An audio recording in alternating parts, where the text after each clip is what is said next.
My 365 Podcasts with me, Pete Cohen. Hey, it's Pete Cohen here, and thank you for joining me for another My 365 podcast. Now, I'm very, very excited to have the amazing Joe DeSena. Many of you have heard of Joe through Spartan Up, the Spartan Race, Spartan podcasts. I met Joe a couple of years ago in Orlando. We were both speaking at the same conference, and I had a real good chance to talk to him and get to know him a little bit. Joe, how are you, my friend? I'm always good when I'm talking to you. Thank you. Well, listen, I really appreciate your time, and you're one of those very few human beings that is obsessed with finding out kind of what works and looking for success. And your podcast, the Spartan Up podcast, I think I've listened to every single episode, and I would give a massive shout out to everyone that's listening to go and check that out with Colonel Nye, Marion, Abraham, Dr. Johnny, yourself. Tell us a little about the podcast. How long have you been doing that for, and what are some of the things that you've learned along the way? You know, I think we started in January of 20. I don't even know how long it's been, to be honest with you. But I do know this. I know that I didn't know what a podcast was, and I was on somebody's podcast, and I travel a lot for Spartan Race. I'm in 30 plus countries, and as I'm traveling from airport to airport and hotel to hotel, Reebok stores, people are coming up to me and saying, "Hey, I saw you on such and such podcast," and I'm literally scratching my head online in an airport. "Hey, I saw you on such and such podcast." And so I turned to Marion and I said, "Marion, we got to do a podcast. This is unbelievable. People really listen to these things." So I said, "Look, if we're going to do this, I only want to do it if we can interview successful people." And it's not just monetary success. It's they got shit done in life. It could be a monk. It doesn't matter to me. It's just they got focused on something. They knew what their true north was, and they got it done, or they're getting it done. And that's really what I care about, because as you said, I want to know how they're doing it or how they did it, so that we don't have to make the same mistakes everybody else. Like the previous generation is supposed to give us a leg up on the current generation, right? They made mistakes, they messed around with things, and we shouldn't have to repeat those mistakes. So, yeah, I'm a tinkerer with history and knowing how people did things that worked. Yeah, and you've got some, I don't know how many you've done, but I'd like to talk to you about a few of the people that you've interviewed along the way. In fact, the monk's success was a fascinating story. The guy who had been in silence for how long? Quite a few years, and then decided to come out. And oh, man. It was 5+ years. Maybe it was crazy, almost not believable. So tell me a little bit about him. So he was a monk who did the silence, basically didn't say anything, hardly ate anything, and then woke up one morning and decided he wanted to get out and go to New York and start a business that he's become very successful in. He's become very successful at it. I know a little bit about monks because my mother, we used to follow, she was agnostic. She would follow any religion that just made sense and principles and values that were just good. And so there were many days where my sister and I would come home from school, and there would be literally a monk in the living room that was just hanging out. He had a few hours between whatever monks do. And so I had that experience growing up. But the other, before I get into the question you asked, the other interesting thing I stumbled upon in the last year was a sect of monks in Japan that I'd heard about, and their entry fee, if you will, into getting into their temples and so forth and becoming a monk is a mandated 100 marathons. So imagine you knock on their door in Kyoto, Japan, and you say, "I'd like to be a monk. I want to practice and worship here." They say, "Great, throw these sandals on, do a marathon a day, and then come back to us." And they lay out a course. It's a mountainous course, which I made my family do with me. And then when you're done with the 100 days, you go back to see the master, and obviously I'm stating this as simplistic, and the master says, "Hey, good job. Now we know you're serious. You've got 800 more days to go." Wow. Now when you go for the 800 days, they hand you a sword. And should you decide to quit during the 800 days, you must kill yourself on the course. That's the deal. And And so literally, this thing's been going on for 800 plus years. Literally, I had to go find these guys. And I found them, and I did the course with my family, and along the way, you're stumbling upon these tombstones. And they're the ones that didn't make it, killed themselves, couldn't take it anymore. And then you find these really nice cemeteries where the finishers are. You know, it says like number 55, like that guy knocked out his 900 days. Then there's a guy that did it twice. He was apparently in World War II, and he felt like the things he did were so terrible that he needed to cleanse his soul, and so he ran 1,800 days. So, and it's not a run; it's more of a walk that they do because they have to worship the different tombstones and do prayers along the way. But boy, it was powerful because I was saying to my kids, "Hey, look, that guy's a quitter. You know, you see a tombstone like that guy's a quitter. You don't want to be a quitter in life. That guy there's a finisher. Look at the size of his tombstone, right? They're worshiping that one because he got it done. So anyway, I had to tell that story because I've been so fascinated by it. But the monk you reference in this, go ahead. No, it's just, I mean, it's the type of story that you couldn't make it up. You know, even in a book, you'd read that and think that, and if it was fiction, you'd think, wow, you know, that's just ridiculous. But I suppose these stories do exist, but you have to go and find them because they're not common knowledge.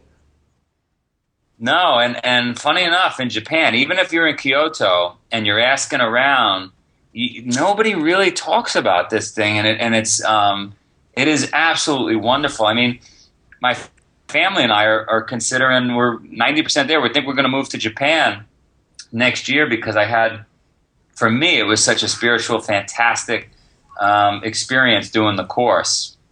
And I call it a course, but really it's a trail through the mountains there that's peppered with these tombstones, quitters, and you know, I don't want to disrespect the dead, so I probably shouldn't be calling them quitters, but there's all these wonderful tombstones and cemeteries along the way, and fantastic views, as you can imagine. And you really feel like you're just walking within history. It's fantastic. So, Joe, just tell us a little bit about, you know, Spartan and the Spartan races, because there'll be a lot of people here that don't know about what Spartan is. Tell us about that. I just want you to know, if you hear any Mandarin noises in the background, my kids are only allowed to watch TV in Mandarin.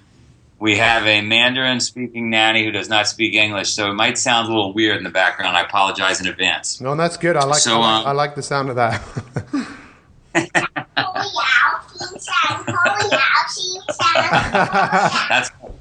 That's my daughter walking around with a towel, being silly because she heard me say that.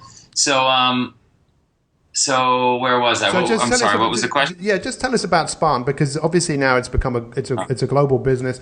Tell us how that started and kind of what it's all about. Yeah. So for me, in search of, again, what makes someone successful and what are those attributes, I found it very interesting to push people to the limits. First, I pushed myself to my limits. My father pushed me to my limits. My mother pushed me to my limits. And then I found it really intriguing and inspiring and motivating to push other people to their limits.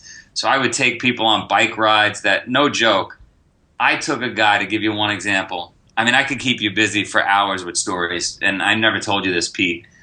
But I had this guy. My wife says to me one weekend, "Hey, Joe," and then I'll get in. This will lead right into Spartan. But, "Hey, Joe, I got a wedding. We have a wedding to go to this weekend. It's in upstate New York, and we're in Vermont at the time. We got to be there for, the morning, Saturday morning." And I'm like, man, I really don't want to go to a wedding because I have all this training I want to do. I really wanted to do a big bike ride. So there's a guy in finance that I had met on Wall Street who, he was a biker. He'd bike 20, 30 miles in Central Park. And so I rung him and I said, "Hey, Rob, any interest in riding this week? And I've got to meet my wife at this wedding. I want to get this ride in." And he goes, "How long is it?" And I don't really want to tell him that it's going to be pretty epic because I'm afraid he's going to say no. So I said, "Oh, it's doable. You ride 20, 30 miles. It's fine." Anyway, he comes up. He takes Friday off of work. We leave Friday morning early. We start pedaling. Well, we leave Vermont. We get to Lake Placid late that night. He is completely white as a ghost. We have now gone over 100 miles. He's never ridden in his life more than 30. Anyway, I stop in a bike store. I buy a bunch of gear. I get them all cleaned up, and we go through the night. We end up doing 225, maybe more, 230 miles. I make it to the wedding with about 11 minutes to spare, and he never spoke to me again.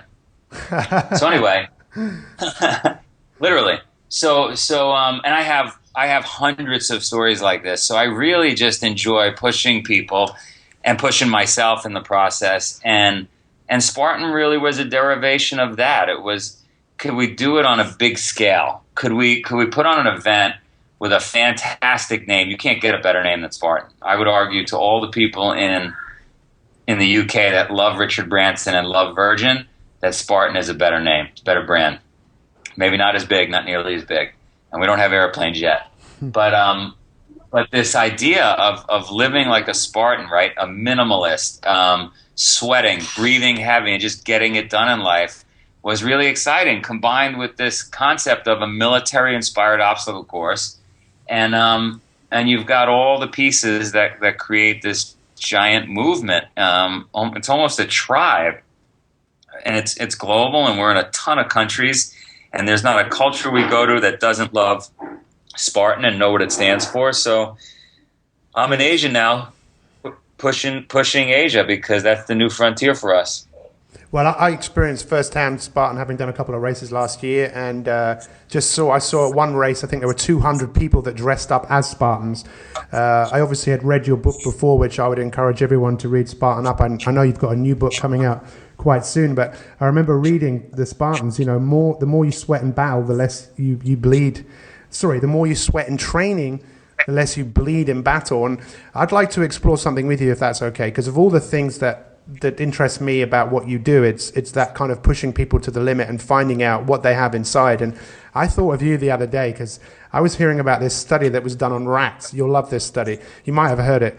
They put rats in water to see how long they could swim before they drowned.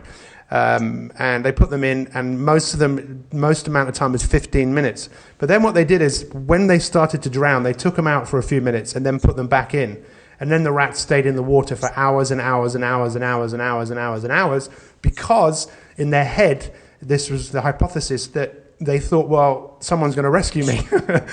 And I just thought of you because I know what you're all about is, you want to see how far people can go. Why do you think people don't realize how much more they're capable of? And I know we're talking about the physical sense here, but people that listen to your podcast will realize that you've interviewed people from all different walks of life. So what's your theory on why people struggle to kind of push themselves and want to achieve more in their life? Yeah, so I think there's a couple of questions in there. That's fantastic, and it really fits something I've been working on. We have a new product called Agoge, Agoge, and that was the term used back in Sparta, where they took children, at 7 years old from the mom and trained them for 13 years so that they would sweat a lot in training and not bleed as much in battle. So I got to check out the rat study. That's awesome. I'll get that to you. Don't worry. Yeah, but there's two components in what you're just talking about, right? One component is what's so intriguing about pushing people to the limits, and then the second one is why can't most people do that? Why is there a lack of motivation in the world? And anybody that argues that, just look at the obesity rates. People cannot stay thin, and it's becoming. It is an epidemic. It's becoming worse and worse. I think 40% of the world's population is getting there. So I think it's pretty basic. I believe most people, probably not people like you and I, but we are not the majority. We're the minority. Most people need a goal. They need a date in the calendar, whether it's a wedding that they're going to get fit for, whether it's Friday the exam is due, so they're going to study for that. I mean, that's just the reality of life. Otherwise, you blow past all kinds of dates when things are supposed to get done by, and you just don't get it done if something's not on the calendar. So for me, I like I like to be that person for people, right? I like to be that stick in the sand, that date on the calendar, the exam is due, and then force people to get it done. Because what that does, it literally, for most people, it gets people going to bed earlier, waking up earlier, eating less junk, drinking less alcohol, and without that, it's just, unfortunately, I hate to say it, it's very hard for people to do that. Now, why do most people fail? Most people fail, in my opinion, because we are a world of instant gratification. Yeah. And, it's the same reason Rome arguably failed. It's just like most people can't hold off on that instant pleasure now. Take the pain now so you could have, twice as much later. And so, listen, I've never had children before. We've got 4 children here, and I'm trying to apply all these theories to their upbringing, and hopefully it works. I believe you can teach grit like they taught the rats to be gritty, right? I believe if you look at the military, they, especially special operations, you push people to a limit, you retract, take a breather, push to a new limit, retract, push to a new limit. And so, my 8-year-old ran Boston Marathon. My 7-year-old ran New York Marathon. So many people listening to this would say, oh, well, he should be arrested. The reality is there are many, many children in today's day and age in different countries that are walking 12 miles to school. And Pete, if you and I lived 80, 90, 100 years ago, guess what?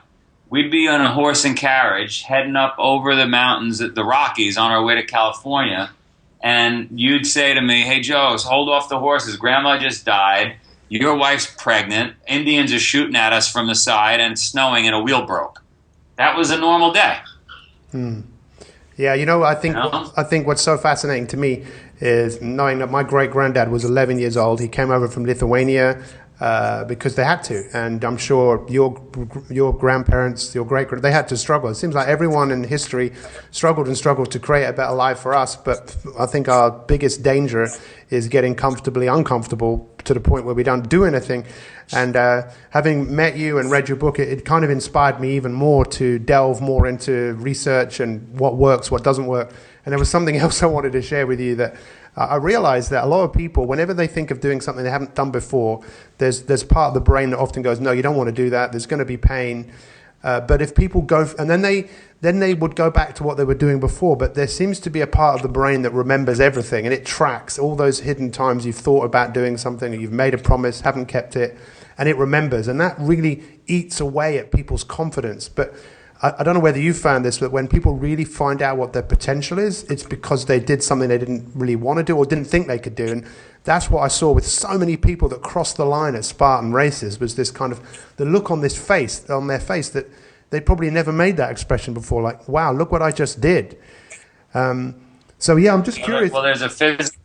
Go on. There's a physical imprint. Sorry to interrupt. There's a physical imprint that occurs, right? Our brain is described as being neuroplastic, where it physically changes, and that change could come from repeating over and over and over, constantly hitting a tennis ball, or it's that big event, right? And so so those big events where you push through things you didn't think were possible literally changes your brain in a way that it remaps things so that you can go further next time.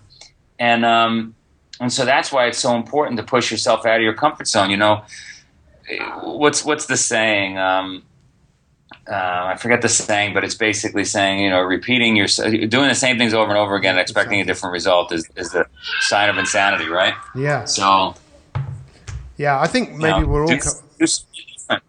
I think we're all we've all got addicted type of personalities, and we all need to be very careful of the things that we get addicted to, because we can either get addicted to things that can prolong our lives, or we can get addicted to things that really kill us, basically. So how many podcasts have you done now? Do you know how many?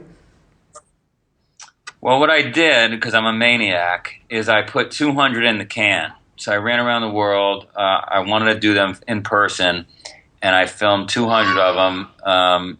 And so I don't know how many of those we've released yet. And what have been some of the major, because I know you've got this real quest for knowledge like me, and I would encourage everyone all around the world that listen to this, that it's so important to have a quest for putting information into your brain that you can learn, like you said, the neuroplastic component of the brain. What are some of the key things that you've learned along the way? Like, Professor Robert, was it Sternberg. Yeah. Tell me about him, because that was one of the one that was amazing. No, he's at Cornell University. We interviewed a bunch of people at Cornell University, but he was interesting because he brought up this point of, and before I tell you what the point he brought up, if you've been successful in life because you've pushed through, let's say you're a mountain climber, and well, actually, before you're a mountain climber, let's say you had a tough time in business, but you pushed through and you came out the other side successful. And you did a number of things in life like that. So now you're climbing a mountain. Your natural instinct would be, even if it's bad weather or whatever, you're just going to push through because that's what you've always done to achieve success. And that's what we're talking about here. You push through. The reality is, he was saying, actually, there are times you're supposed to pivot and you're supposed to turn around.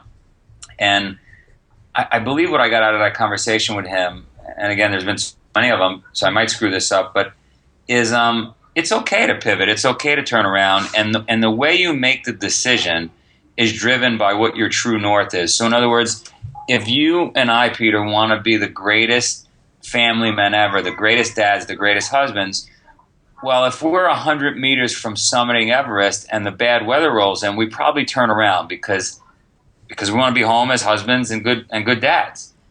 If you're a single guy and your goal is to be, summit Everest 25 times more than anybody, the greatest mountain climber that ever lived, you might go for it.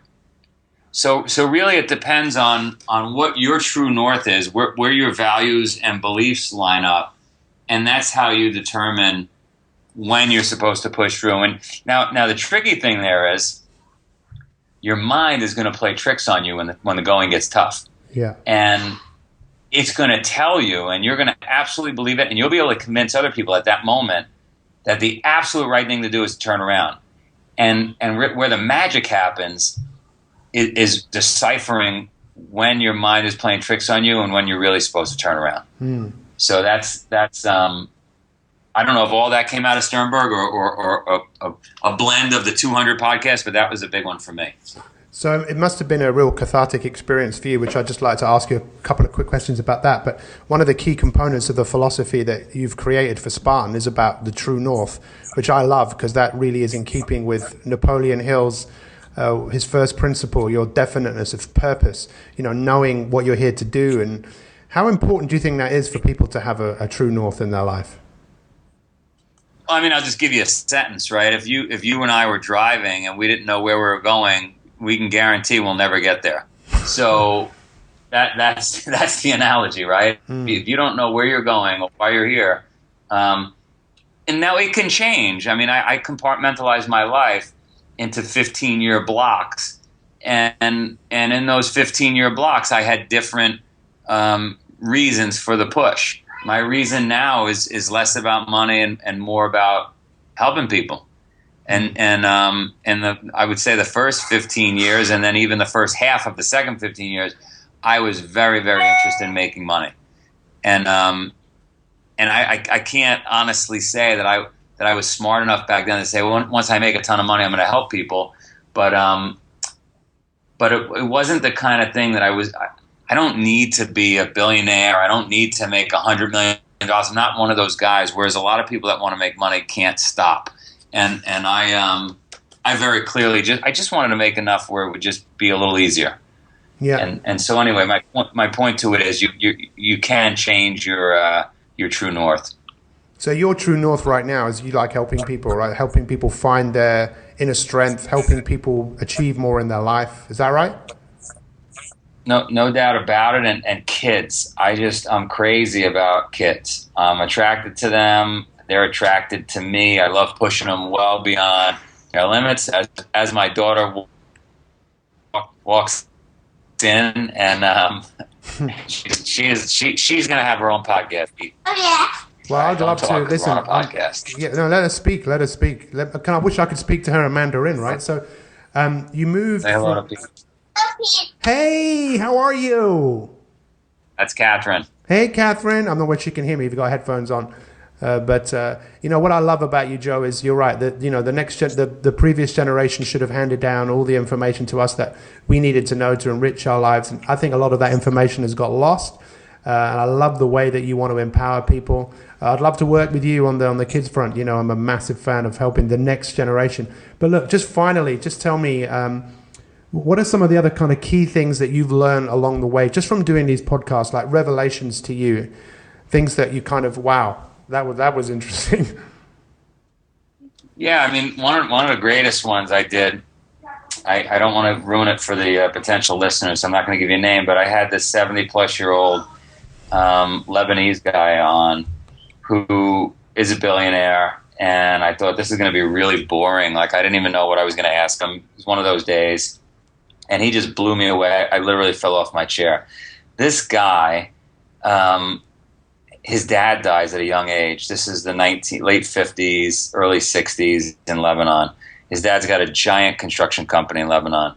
Dad dies, uncle takes over. Uncle tells him, hey, you should carry more bricks, stop reading so many books. But this kid had an affinity for reading and learning. Anyway, fast forward, by the time he's 20-something years old, so let's call it, 70s, maybe late 60s, early 70s. So maybe it was 50s when the dad died. So he's 20-something years old, 18 years old. He's now running the dad's construction company. He's got a knack for it. He's got, call it 1,500 people working for him, maybe more. They're crushing it. Well, I think the Syrians came in and started causing all kinds of havoc in Lebanon. They kidnapped this guy, this 20-year-old. They hang him upside down. They beat him for over 24 hours. He finally negotiates his way out of the situation, and they put him on an airplane. They take everything from him, all his assets, everything. They put him on an airplane, and he goes to Geneva. Gets off the plane in Geneva, enters the hospital, and while in the hospital becomes friendly with the Shah of Iran's sister, or somebody connected to the Shah of Iran. They invite him to Iran. He gets cleaned up in the hospital, comes over to Iran, and over the next 5, 6, 7 years rebuilds himself.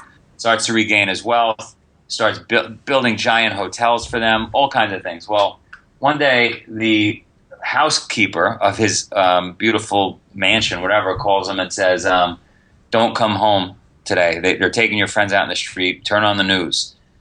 And they're literally killing his friends out in the street, right? This is, if you look up in history, this was when that whole Iran mess was going on. Yeah. Anyway, he works his way out of Iran on like a horse and very little money, and jumps on a flight to the U.S., lands in Los Angeles, completely broke again, and rebuilds his life in Los Angeles, never to go back to the Middle East ever, and is now a billionaire.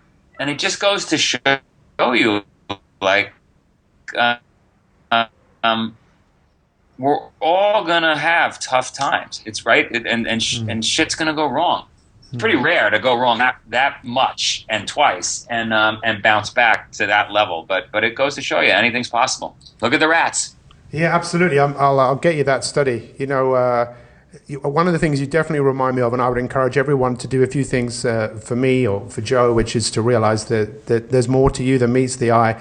And I love the way you always want to learn. You always want to find out stories. Because the first time I met Joe, ladies and gentlemen, we sat around a table and we went around the room. There was about 15 of us, and everyone was telling stories. And the stories that Joe told were like no stories I've ever heard before. And we're so lucky that the Spartan Up podcast is available for everyone to listen all over the world. It's on YouTube. The Spartan Up book, which I've read probably, 4 or 5 times, and a Spartan Race. In fact, there's going to be a whole load of people in the UK that are going to be doing with us a Spartan Race next year.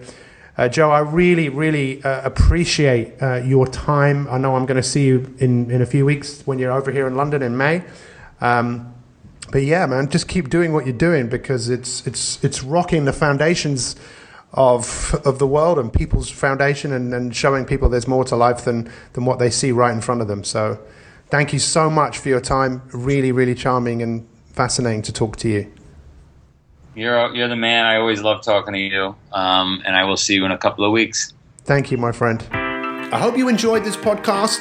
And if you want more free inspiration to optimize your life so you can achieve your goals in all the different areas of your life, then visit my365.me.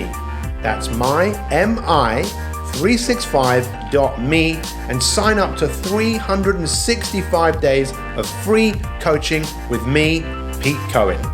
Thanks for listening and have an awesome day.